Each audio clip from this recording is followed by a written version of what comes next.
আজকের এই রেসিপি দেখে অনেকেই হয়তো নাক সিটকাবে, কারণ অনেকেই চিকেনের স্টমাক মেটে খায় না।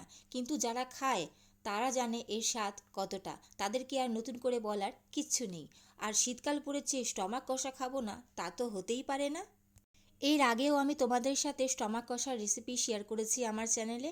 আজ আমি আবারও করছি, তবে আজকের এই রেসিপিটা একটু অন্যরকম স্টাইলে। হ্যালো বন্ধুরা, পামেলা সেচিলের সবাইকে স্বাগত। আজকের রেসিপি মশালা স্টমাক কারি। চলো তাহলে কথা না বাড়িয়ে শুরু করা যাক আজকের রেসিপি।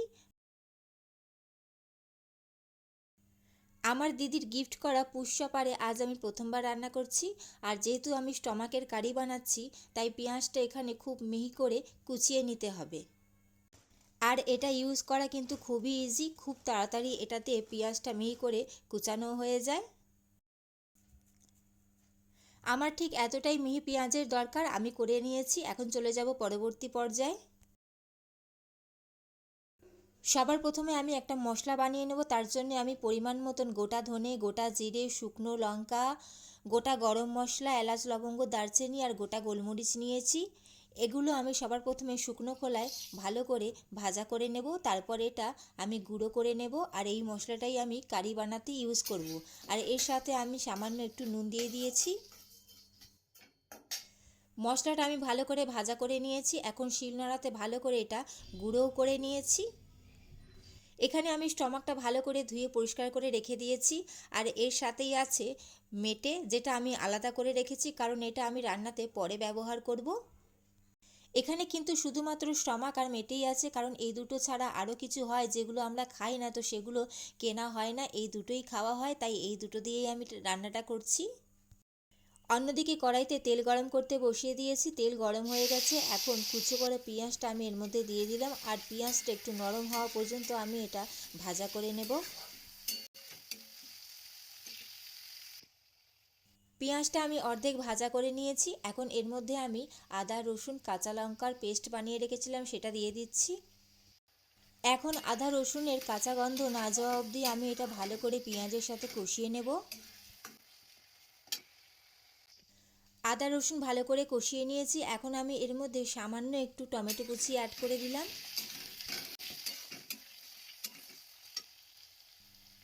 টমেটো দিয়েও আমি 2 মিনিট কষিয়ে নিয়েছি। এখন আমি এর মধ্যে পরিমাণ মতন নুন, হলুদ আর কাশ্মীরি লঙ্কার গুঁড়ো দিয়ে দিলাম। আর এর সাথে যে ভাজা মশলাটা বানিয়ে রেখেছিলাম, সেটা আমি 1 টেবিল চামচ মতন অ্যাড করে দিয়েছি। এখন সমস্ত মশলা আমি ভালো করে কষিয়ে নেব যতক্ষণ না তেল ছাড়ছে। আমাদের এখানে একটা মার্কেট আছে যেখানে চিকেনের সমস্ত কিছু আলাদা আলাদা করে কিনতে পাওয়া যায়। কারণ নর্মাল চিকেনের দোকান থেকে যদি স্টমাক কেনা হয়, সেই সাথে কিন্তু ওরা গলাটাও দিয়ে দেয়, যেটা আমরা খাই না। তো আমরা সেই মার্কেট থেকে গিয়ে এই স্টমাকটা কিনে আনি, কারণ ওখানে শুধুমাত্র স্টমাক চাইলে স্টমাক, মেটে চাইলে মেটে, সমস্ত কিছু আইটেম আলাদা আলাদা করে কিনতে পাওয়া যায়। তো মশলাটা ভালো করে কষিয়ে নিয়েছি। এখন স্টমাকটা আমি দিয়ে দিলাম। মেটেটা কিন্তু আমি এখন ইউজ করিনি, কারণ ওটা আমি পরে করব। কারণ এখনই মেটেটা দিয়ে দিলে মেটেটা খুবই নরম হয়, তো গলে যাবে আর সাথে তেতো হয়ে যাওয়ার একটা সম্ভাবনা থাকে। এখন স্টমাকটা আমি ঢাকা দিয়ে ভালো করে কষিয়ে নেব যতক্ষণ না তেল ছাড়ছে। মাঝে মাঝে ঢাকনা খুলে অবশ্যই একটু নাড়াচাড়া দিয়ে দিতে হবে, না হলে কড়াইয়ের নিচে কিন্তু লেগে যাওয়ার সম্ভাবনা থাকে। তবে আমার চিকেনের থেকে স্টমাক কষার রেসিপি সবথেকে বেশি ভালো লাগে, তাই আমার ভাই শীতকালে প্রায় দিনই স্টমাক নিয়ে আসে। এইভাবে ঢাকা দিয়ে দিয়ে কিন্তু সমস্ত মাংসটা কষিয়ে নিতে হবে। এখন দেখো স্টমাকটা ভালো করে কষানো হয়ে গেছে আর সমস্ত তেলটা ছেড়ে দিয়েছে।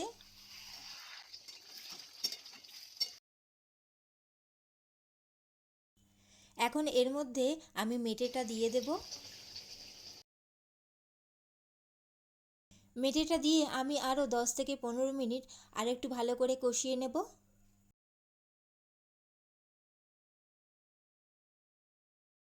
মেটের সাথে ভালো করে নাড়াচাড়া করা হয়ে গেছে।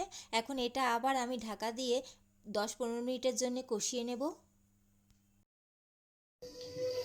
ঢাকা দিয়ে 15 মিনিট আমি আরও ভালো করে কষিয়ে নিয়েছি। এখন দেখো পুরো তেলটা একদম সমস্ত ছেড়ে দিয়েছে। দেখো গ্রেভিটা খুব সুন্দরভাবে কষানো হয়েছে, তেলটা দেখো ওপরে ভেসে আছে। এখন এর মধ্যে আমি সামান্য একটু গরম জল অ্যাড করে দেব। যেহেতু এটা মাখা মাখা কারি হবে, তাই আমি জলটা সেই হিসাবেই দেব। আর যেহেতু মাংসটা সেদ্ধ হতে আরও 15 থেকে 20 মিনিট সময় লাগবে, তো সেই হিসাবে আমি জলটা দিয়ে দিয়েছি। এখন ঢাকা দিয়ে আমি এটা ভালো করে সেদ্ধ করে নেব।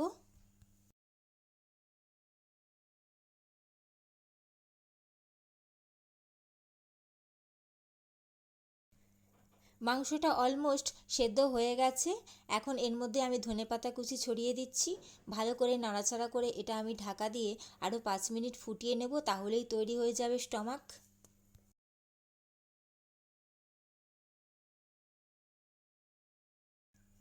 ফিরে এলাম বন্ধুরা ঠিক 5 মিনিট বাদে।